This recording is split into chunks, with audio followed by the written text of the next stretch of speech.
नमस्कार, मी धरतीपुत्रचा मेकॅनिकल बोलत आहे। याच्यामध्ये आपण हे मशीन अशा प्रकारे बनवलं आहे। याच्यामध्ये ओला माल, वायल माल, RPM तीन प्रकारचे आहेत। याच्यामध्ये कसं आहे, तुम्ही ओला माल बी काढू शकता, वायल बी काढू शकता, सगळे RPM चेंज होऊ शकतात। RPM सेटिंग करताना बी याच्यामध्ये हवेचे 3 ॲटम दिलं आहे। बारीक माल काढा, जाडा माल काढा, तुम्ही काही काढू शकता, त्याच्याबद्दल काही वाद नाही। याच्यामध्ये तुम्ही डबल हवेचं फॅन आहे, एकूण बी फिल्टर आहे, एकूण 3 भोंगे आहे। या 3 भोंग्यातून तुम्ही जसं हवा पलटली तसे तुम्ही चेंज करू शकतात। ड्रम साईज आपली 36ची आहे, लोखंड हेवी आहे। याच्यामध्ये मेंटेनन्सचा प्रॉब्लेम येणार नाही तुम्हाला। फक्त तुम्हाला 15 दिवसातून महिन्यातून ग्रीसिंग करावं लागेल। आणि बाकीचं कसं आहे, याच्यामध्ये या गेअरबॉक्सची 2 वर्षाची गॅरंटी आहे। 2 वर्षाची गॅरंटी असल्यानंतर याच्यामध्ये हाय लो 3 स्पीड आहे।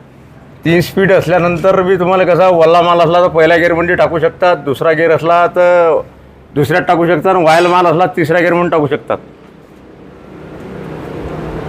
बाकीचं म्हणजे कसं आहे ते, म्हणजे मशीनचं काही असं आमचं टेन्शन नाही। आम्ही दरवर्षी 100-150 मशीन विकतो। बाकी सर्व म्हणजे टायर साईज हे ते सगळं। हां, रामराव साहेब, हे आपलं हे जे पहिले या हेड गिअर बॉक्सले बिळाच्या काप्या आहेत, बेरिंग साईज लहान आहे। आता ह्या पहिले त्या घशामुळे त्या बेरिंग म्हणजे बीळ खराब होईल, त्यासाठी आम्ही लोखंडाच्या कॅपा बनवल्या आणि बेरिंग साईज वाढवली।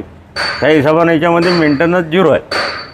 असं काही म्हणजे टेन्शनचं काम नाही। म्हणजे तुम्हाला 2 वर्ष मशीनमध्ये काही म्हणजे अवेलेबल काम निघतच नाही, फक्त ग्रीसिंग करावं लागते। बाकी दुसरं हे बी असं तुम्हाला जर मका काढणं असला तर एवढून एलिव्हेटरला यायला आहे, एवढी चेन आहे आणि हे आपलं हे दंडा आहे। समोर पट्टा लागल्यानंतर ते तुमचं सगळं ओके होऊन जाते। काही असं म्हणजे वरून माणसाला हात घालायचं काम पडत नाही। दोन्ही साईडनं माल घेऊ शकता। ट्रॉलीमध्ये माल टाकायसाठी आपण हे एलिव्हेटर बसवलेलं आहे। याच्यासाठी तुम्हाला ट्रॉलीमध्ये माल टाकायसाठी तुम्हाला माणसं लागत नाही आणि हे आपलं वेट मोठं असल्याच्यानं तुमच्या ट्रॅक्टरला डिझेल कमी लागते। एकदा हे ट्रॅक्टर फिरल्यानंतर याच्यावर म्हणजे 12-13च्या रेसवर तुमचं ट्रॅक्टर चालते। मग तुम्हाला मेंटेनन्स 0 आहे समजा माल पाहून। आणि हे एलिव्हेटर कसं ट्रॉलीमध्ये तुम्ही दोन्हीकडून बी, इकडून बी भुसा उडू शकते, तिकडून बी उडू शकते, दोन्हीकडून तुम्ही माल घेऊ शकतात। मशीन लागल्यात संपर्क करा, काही टेन्शन नाही। विश्वकर्मा इंजिनिअरिंग, दाताळा, जनक जिनाच्या समोर। आमच्या मशीनवर सबसिडी आणि फायनान्सची सुविधा चालू आहे। तुम्हाला लागलं तर आपलं जनक जिनाजवळ तुमचा जो पत्ता दिलेला आहे त्या हिशोबानं तुम्ही आम्हाला